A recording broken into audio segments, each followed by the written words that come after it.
When we refer to the previous Rebbe, we use the Lashon, the Frierdiker Rebbe, which means the previous Rebbe. But I want to mention it's not so simple, not so pashut. Because the Rebbe many times spoke about the Inyan that one Rebbe is the Mamala Mokim of the previous one, and the Lashon Mamala Mokim is a Lashon of the Gemara. And the Rebbe touched Mamala Mokim means he fills up his place.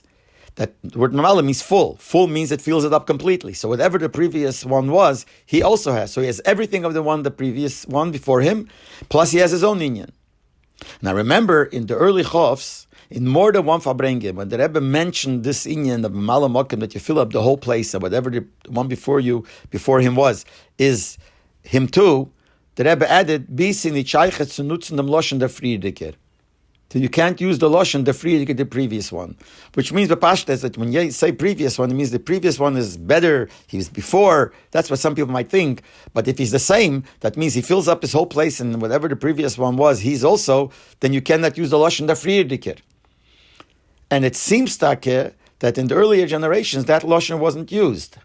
I'm not sure, but it seems like in the time of the Frierdiker Rebbe, they didn't say on the Rebbe Rashab, the Frierdiker Rebbe. The Rebbe used to use the Lashon, the Rebbe Nishma Seiden.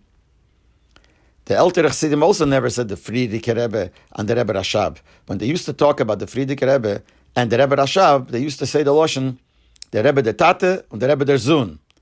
But I don't know if the Lashon, the Frierdiker Rebbe, was used. Even going back to the Alter Rebbe, I think at the time of the Mittler Rebbe, the Alter Rebbe was called the Alter Rebbe. And the Mittler Rebbe was called the Rebbe. Then by the Tzemach Tzedek, the Tzemach Tzedek was called the Rebbe. The Mittler Rebbe was called the middle one because there were three, was the middle one. And then the Alter Rebbe. I don't know how it was in other times, but I don't know if they used to use the Lashon, the Frierdiker Rebbe. I think it's only by us that we use the Lashon, the Frierdiker Rebbe. But what came out from the Rebbe, that to use the Lashon of the Frierdiker is something that has some kind of nekuda that's not so real, because it really is a Mamala Mokim. The Peil Mamish, for some reason, even though the Rebbe said it a few times then, it didn't catch on, and people continued using the Lashon, the Frierdiker Rebbe, and that's how people use. And we know Chassidim, they say the Rebbe said this once, so Mistama, there's a reason why we use that Lashon, and that's how it stayed. People said it even in the front of the Rebbe, use the Lashon, the Frierdiker Rebbe. But I want to say there is something here to think about, that we shouldn't think that the one before is the Frierdiker, the one before him is greater than one, but really it's not, it's all the same meaning, because he is Mamala Mokim, fills up the full place.